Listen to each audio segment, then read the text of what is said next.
इक्ष्वाकु वंश में भगवान राम से बहुत पीढ़ियों पहले एक राजा हुए, उनका नाम था महाराज सगर। क्या नाम था? सगर। क्या नाम था? महाराज सगर एक अश्वमेध यज्ञ का आयोजन करते हैं। अश्वमेध यज्ञ का घोड़ा छोड़ा जाता है, उस घोड़े के पीछे महाराज सगर के 60,000 सैनिक थे। कितने सैनिक थे?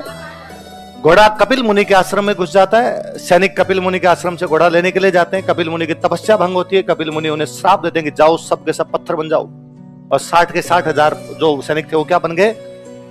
मर गए। मतलब महाराज सागर को बड़ी चिंता हुई, क्योंकि हिंदू धर्म ये कहता है कि व्यक्ति की मृत्यु के बाद उसका अंतिम संस्कार किया जाना जरूरी है, जलाया जाना आवश्यक है। यदि आप जलाओगे नहीं तो उसको मोक्ष मिलेगी, पर पत्थरों को कैसे जलाया जाए? भाटे बन गए हो तो वो कैसे जलेंगे?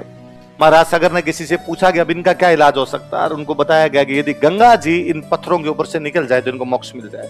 गंगा जी कहाँ? तो गंगा जी स्वर्गलोक में बहते हैं। तो गंगा जी धरती पर कैसे आए? राजी किए जाए। महाराज सागर माँ गंगा की तपस्या करते हैं, पर माँ गंगा राजी नहीं थे। महाराज सागर के बाद कई पीढ़ियों तक लगातार गंगा जी की तपस्या की गई, गंगा जी धरती पर नहीं आए तो नहीं आए। फाइनली एक राजा इक्ष्वाकु वंश में महाराज सागर की कई पीढ़ियों बाद बनते हैं महाराज भागीरथ। कौन बनते हैं? 12 वर्ष तक एक टांग पर खड़े रह के घनघोर तपस्या के बाद में माँ गंगे राजी वीर, माँ गंगे ने कहा मांग भागीरथ मांग, जो मांगेगा तुझे मिलेगा।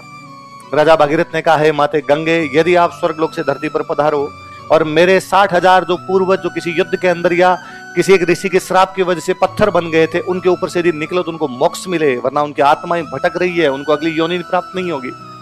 और माँ गंगे ने कहा कि भागीरथ मैं तुमसे राजी हूं, मैं उन 60,000 लोगों के ऊपर से निकल के उनको मोक्ष प्रदान कर दूंगी, पर एक दिक्कत दूसरी है, मैं जब धरती पर गिरूंगी मेरा प्रवाह, मेरा वेग, मेरा फ्लो इतना तेज है, धरती पे खड्डे खड्डे कर दूंगी मैं, तो मैं गिरूंगी कहां?